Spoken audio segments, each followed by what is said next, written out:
सोहेल अहमद काका किथां जा रहा है? न्यू सैदाबाद शहर जा मूंखे इहो ॿुधायो तव्हांजो इशू छा हुयो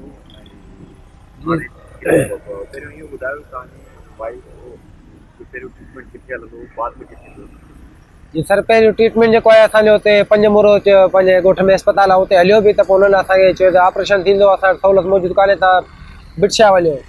पोइ जेका पोइ असां बिटशा वियासीं हुननि तक़रीबन असांखे 2 टे हफ़्ता रुलायो ऐं जेको 17 जून ते असांजे माना हुते तकलीफ़ वधी वई मुंहिंजी घरवारी जी त असां हुते वियासीं हुन डॉक्टर जेका हुते माना असांखे सही चेकअप न कयो ऐं माना पंहिंजे मोबाइल में मशगूल हुयूं जेका डॉक्टर सोभ आहे ऐं मिड वाइफ ज़रमीन आहे जेके ॿियूं बि डॉक्टर सुबुह वारा मुल उहो बि हुन में मुलविस आहे असांखे मां तक़रीबन 13 कलाक पूरो इंतज़ारु कराए राति जो 1 बजे असांखे एम्बुलेंस में विझी लो लास्ट तव्हां हैदराबाद खणाए वञो पर असांजे हैदराबाद पुगासूं त हुननि चयो त 2 कलाक पहिरीं तव्हांजी घरवारी ॿार 2 डेथ थी विया आहिनि ऐं उन कहिड़ी तारीख़ ते पहुती बिटशा? सर 19 तारीख़ ते 19 जून जी पीपीएच आई आहे? जी हाँ पीपीएच आहे बिटशा में। अच्छा 19 तारीख़ ते जी हाँ दाख़िल करायो हुते? जी हाँ हुते दाख़िल सर सुबुह महिल दाख़िल कराएसूं तक़रीबन असांखे माना 2 बजे असां हुते एंटर थियासीं असांजे राति जो तक़रीबन 2 थी विया हुते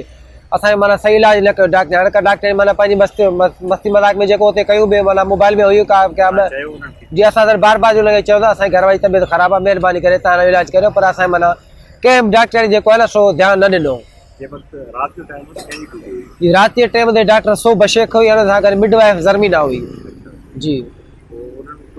सर हुननि बि इलाज न कयो असां बार हुनखे चयो पर हुन असांखे माना तक़रीबन असांखे घटि वधि ॻाल्हायो जेका मूंसां गॾु मुंहिंजी भेण करे हुननि खे बि इलाही बदतमीज़ी असां सां कई असां सही नमूने सां इलाज न कयो जे राति जा 2 थिया त असांखे चयूं त तव्हां एम्बुलेंस घुरायो ऐं हैदराबाद रेफर था कयूं पर जॾहिं असां अंदरि लाइ छोकिरी खे खयो त हुनजे मतिलबु जिस्म में साह न हो मुंहिंजो ॿार बि हुनजे पेट में फोती वियो असां जॾहिं हैदराबाद पुगासीं हुननि बि असांखे इहा ॻाल्हि कई त माना तव्हांजो ॿार ऐं घरवारी 2 कलाक पहिरीं जेको आहे डेथ थी वई आहे असां वज़ीर सिहत खे अपील थो करियां त IG सिंध खे अपील थो करियां त महिरबानी करे डॉक्टर जे ख़िलाफ़ु अरेस्ट कराए हिन जे ख़िलाफ़ु सख़्तु कानूनी कार्रवाई वञे। जी हाँ सर उहो साॻियो अमलो हुते आहे हिकिड़ी डॉक्टर जेका उहो चवंदा असांखे टर्मिनेट कई पर ख़बर न आहे त हुन कई आहे न कई आहे पर उहो अमलो साॻियो हिन वक़्तु हुते मौजूदु आहे असां DSP खे SP ते मटियारी खे अपील कई त हिन जे ख़िलाफ़ु कानूनी कार्रवाई कई वञे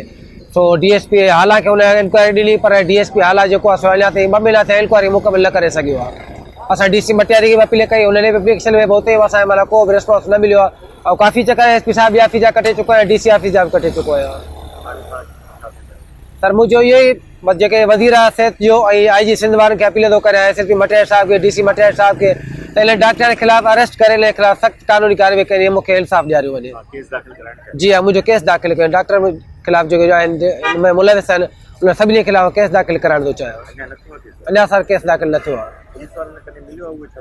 सर पुलिस वारनि ने बि केस वियो SP साहिब मटियार साहिब खे ॾिनो सो उन DSP हालांकि ॾिनो हुनखे 2 महीना थिया आहिनि पर उहो बि चयो केस दाख़िल अञा मुंहिंजो नथो करे चयो इंक्वायरी हले थी इंक्वायरी हले थी असांखे 2 महीना थिया आहिनि सर उनजे पोइ हलां थो पियो।